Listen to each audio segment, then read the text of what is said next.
नमस्कार, आप देख रहे हैं द बिहार टॉप। मैं हूं आदेशपुरी। नीतीश कुमार बिहार के एक ऐसे मुख्यमंत्री हैं, एक ऐसे नेता हैं जिन्होंने अपनी मूर्खता से 3 सीएम बनवा दिया और बाद में उन्हें पश्चाताप भी हुआ। कुछ दिन पहले ही विधानसभा में उन्होंने जीतन राम मांझी पर नाराज होते हुए कहा था कि मेरी मूर्खता थी कि आपको मैंने सीएम बनाया। लेकिन कल बता दें आपको, चुनावी सभा में उन्होंने लालू यादव को लेकर कहा है कि मेरी मूर्खता थी कि इन्हें सीएम बनवाया, 7 साल बाद ये घोटाले में फंसे और अपनी पत्नी को सीएम बना दिए। अब हम चर्चा करना चाहते हैं कि क्या लालू यादव के सीएम बनाने में नीतीश कुमार का कितना हाथ था, क्योंकि बहुत लोगों के गले ये बात नहीं उतर रही। 1990 का वो दौर जब दोनों नेता अपनी पहचान बनाने में व्यस्त थे, क्या नीतीश कुमार का इतना बड़ा कद था कि उस समय बिहार और झारखंड जब एक हुआ करता था, एक मुख्यमंत्री को बनवाने में ये अहम भूमिका निभा सकते थे। आपको बता दें कि सबसे पहले तो इन दोनों लोगों का अगर राजनीतिक करियर देखा जाए तो दोनों जेपी आंदोलन की उपज हैं, लालू हो या नीतीश।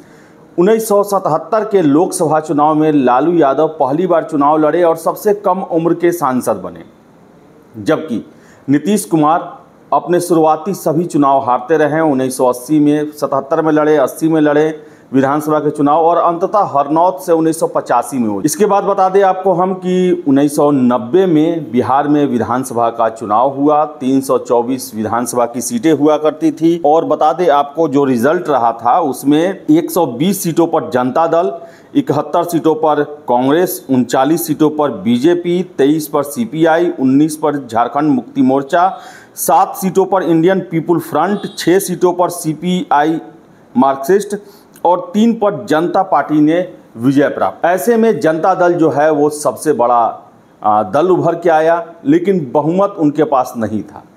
लेकिन उन्हें इतना विश्वास था कि उनको जो निर्दलीय हैं या अन्य दल हैं उनका समर्थन मिलेगा और उनका ही बिहार में सीएम होगा।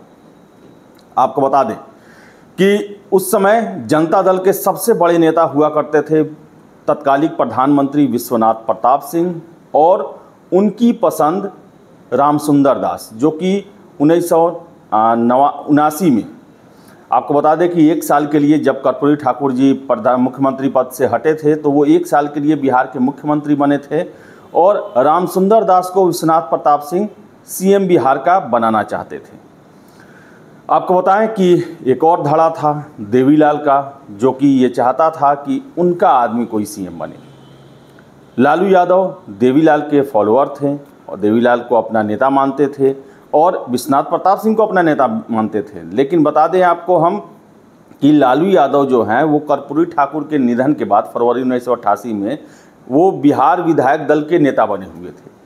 लेकिन रामसुंदर दास को लेकर जब मुख्यमंत्री बनाने को बात आई तो दबाव डाला गया कि विधायक दल के नेता का चुनाव हो और ऐसे में ये निर्णय लिया गया कि विधायक दल के नेता के लिए चुनाव हो और इसके लिए विश्वनाथ प्रताप सिंह ने दिल्ली से 3 पर्यवेक्षक भेजे। विधायक दल की बैठक का सारा कार्यक्रम उनके दिशा निर्देशन में, उनकी देखरेख में होना था। इनमें बता दें आपको कि 3 नाम थे। पहला नाम अजीत सिंह, दूसरा जॉर्ज फर्नांडिस और तीसरा सुरेंद्र मोहन। लालू यादव को डर था कि ये विश्वनाथ प्रताप सिंह के द्वारा भेजे गए पर्यवेक्षक हैं और ऐसे में ये लोग जो हैं रामसुंदर दास का ज़्यादा फेवर कर सकते हैं। ऐसे में देवीलाल को फ़ोन करके लालू यादव ने मनाया कि ऐसा कुछ करें जिससे मेरी उम्मीदवारी भी बची रहे, मेरा भी पक्ष लेने वाला कोई हो। ऐसे में देवीलाल ने 2 नेताओं को 7 मार्च 1990 को पटना भेजा। ये नेता थे मुलायम सिंह यादव और शरद यादव।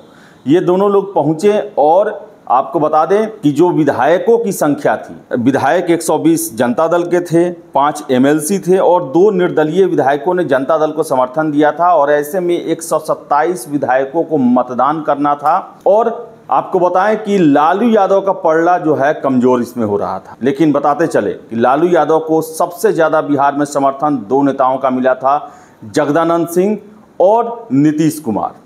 इनके जो ब्लॉक थे, जो इनके फेवरेट जो नेता थे, वो 68 लोग विधानसभा का चुनाव जीत के आए थे और ये दोनों लोग जगदानंद सिंह और नीतीश कुमार जो हैं वो लालू यादव का समर्थन कर रहे थे, लेकिन इनके समर्थन के बावजूद भी लालू यादव का विधायक दल का नेता बन पाना मुश्किल था, क्योंकि 127 विधायकों में ज़्यादातर विधायक जो थे वो विश्वनाथ प्रताप सिंह के उम्मीदवार रामसुंदर दास के फेवर में थे। और ऐसे में बताएं आपको कि लालू यादव ने चंद्रशेखर, जो कि विश्वनाथ प्रताप सिंह के बाद देश के अगले प्रधानमंत्री बने, उनको फ़ोन मिलाया और कहा कि आप हमारी रक्षा करें, हमें बिहार का मुख्यमंत्री बनने में सहायता करें। और ऐसे में चंद्रशेखर ने शिवहर से विधायक रघुनाथ झा को उम्मीदवार बनने के लिए विधायक दल का कहा और रघुनाथ झा 8 मार्च 1990 को होने वाले विधायक दल के नेता के चुनाव में बतौर सीएम कैंडिडेट, बतौर विधायक दल के नेता के उम्मीदवार के रूप में खड़े हो गए। ऐसे में चुनाव हुआ और आपको बता दें रघुनाथ झा को 12 विधायकों का समर्थन मिला, रामसुंदर दास को 56 और लालू यादव को 59 विधायकों का समर्थन मिला।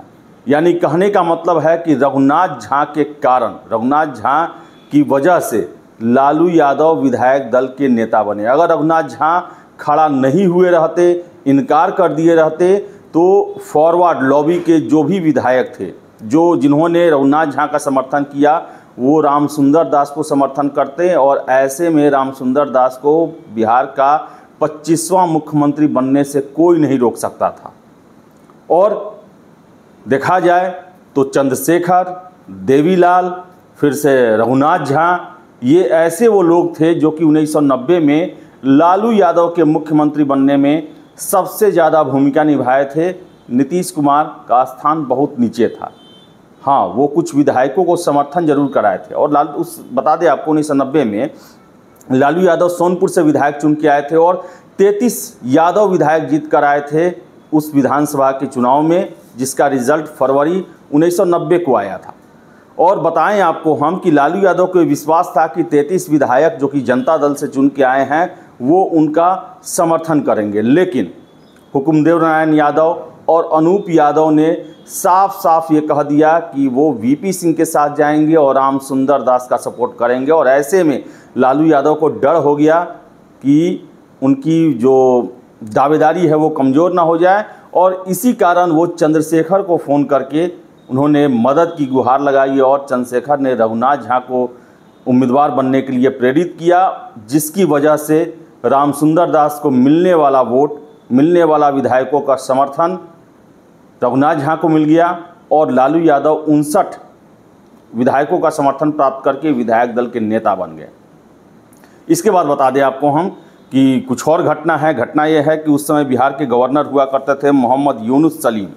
लोक दल से इन्होंने राजनीति की शुरुआत की थी और जैसे ही लालू यादव विधायक दल के नेता बने और उन्हें शपथ कराना था, आपको बता दें कि विश्वनाथ प्रताप सिंह के द्वारा भेजे गए पर्यवेक्षक अजीत सिंह के इशारों पर जो तत्कालीन गवर्नर हैं वो उनका शपथ के लिए कोई भी कार्यक्रम तय नहीं कर रहे थे और एकाएक से वो दिल्ली निकल गए।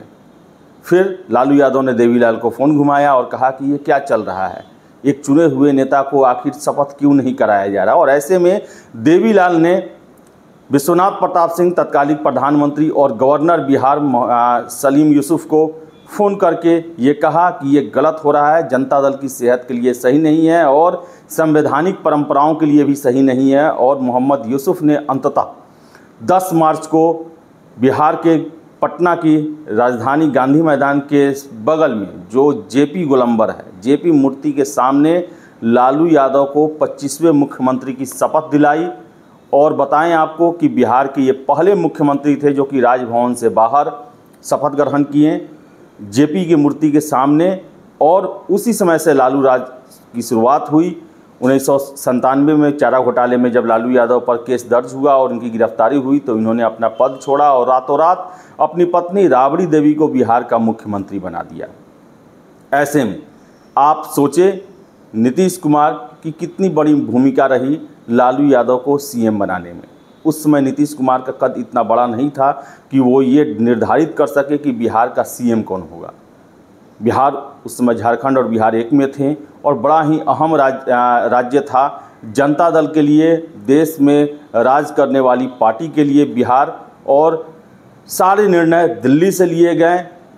नीतीश कुमार की भूमिका काफ़ी छोटी थी, लेकिन कल उन्होंने अपनी रैली में कहा कि उनकी मूर्खता की वजह से लालू यादव सीएम बने, फिर लालू यादव ने राबड़ी देवी को बनाया, और कुछ दिन पहले ही आपको याद होगा कि विधानसभा में नीतीश कुमार जीतन राम मांझी पर नाराज होते हुए कहा था उन्होंने कि मेरी मूर्खता थी, मेरी मूर्खता की वजह से आप बिहार के सीएम बने थे। आपकी क्या राय है कमेंट बॉक्स में ज़रूर बताएं। फिलहाल इस वीडियो में इतना ही। वीडियो पसंद आए लाइक शेयर करें, हमारे चैनल द बिहार टॉप को सब्सक्राइब जरूर कर लें। धन्यवाद।